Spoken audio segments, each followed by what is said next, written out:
I never believed in haunted technology. Ghosts? Sure, people have their stories, but radios, TVs? I always thought that was just movie nonsense. That was before the blackout, before the static, before I heard my name whispering back to me from devices that weren't even plugged in. It started 3 nights ago. The first big winter storm of the season swept into our little neighborhood, thick, wet snow that clung to power lines and tree branches. Around 8:30 p.m., the lights flickered once, twice, and then everything went dark. At first, it was quiet. You don't realize how many hums and buzzes your house makes until they all stop at once. No fridge, no heater, no TV, just the muffled howl of wind pressing against the windows. I lit a couple candles and grabbed a flashlight. My plan was simple: layer up, get under blankets, and wait for the power company to sort it out. But as I was heading to my bedroom, I passed my old portable radio sitting on the shelf. It was an antique thing I'd picked up at a flea market years ago. Heavy wood casing, little tuning dial, barely worked anymore. I hadn't even touched it in months, except now it was on. A faint hiss came from its speaker, static. I froze. I knew for a fact it wasn't plugged in. There was no battery inside either. It was dead. But as I leaned closer, the static shifted.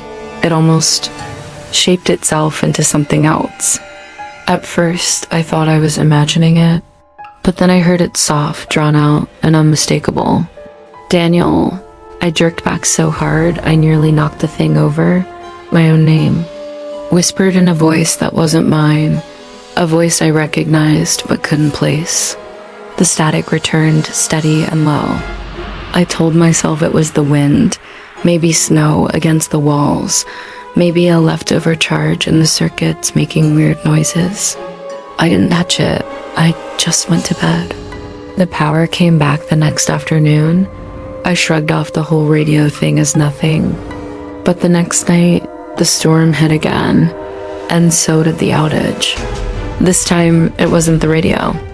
Around 9 p.m., I was sitting on the couch, reading by candlelight, when I heard a faint crackle from the corner. My TV, a flat screen I'd unplugged earlier to protect it from power surges, was glowing faintly. Not enough to show a picture, but just enough to see the dull gray of static snow on the screen. I got up, certain I was losing my mind. The plug was still out of the wall, but the speakers, they were making the same low hiss. And then it spoke again. Daniel, why won't you answer? The voice was the same as the night before, but clearer now. Closer. I didn't sleep that night. The next day, I went to my neighbor, Mrs. Keller. She's lived across the street for 20 years. The kind of old lady who watches everything and everyone.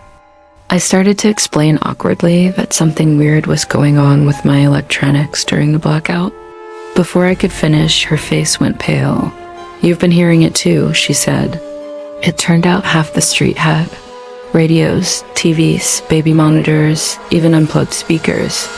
People said they were hearing voices in the static. Some swore the voices used their names. Others said they heard loved ones who had passed away. One man, Mr. Flores, said he heard his late wife calling him from the dead air. The next morning, his front door was wide open and his footprints led into the snow. But there were no footprints coming back. They still haven't found him. By the third night, fear had settled into the whole block. We tried not to talk about it, but you could see the curtains twitch when someone walked past. That night, I promised myself I wouldn't listen. I unplugged everything, every radio, every screen, every speaker. I even removed the batteries from my smoke alarms because I heard one neighbor start whispering to him. The storm came back heavier than before. The power went out around 7:15. For hours, it was silent. I almost believed I'd escaped it. Then from upstairs, I heard the hiss. I grabbed my flashlight and followed the sound. It was coming from my bedroom, from my nightstand, from my phone. The screen was dark. It wasn't charging, it couldn't be. but the speaker was alive, letting out that familiar, impossible static. I should have left it alone, but my hand moved on its own. I brought it to my ear. "Daniel, open the door." My stomach dropped, because just then 3 sharp knocks echoed from my front door downstairs.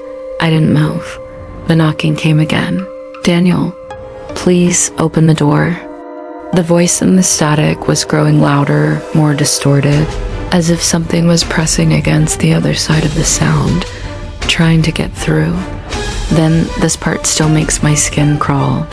It began to speak faster, overlapping itself, hundreds of voices all whispering my name. It was like a crowd was waiting outside, pushing their mouths right up against the speaker of my phone. I dropped it and ran into the hallway. The front door rattled like someone was trying to force it open, and then silence. When I looked outside, the snow on my porch was undisturbed. No footprints, no sign of anyone. I haven't slept in 2 days. I keep every device off, but I can still hear faint static at night, like it's leaking in through the walls. The neighbors are disappearing one by one. The police think it's the storm. I think it's something else. Something that uses our own technology to call us out into the dark. Last night, I saw Mrs. Keller standing in her yard, snow up to her knees, her head tilted, listening to the wind. I called her name. She didn't answer. She just walked into the woods. I haven't seen her since.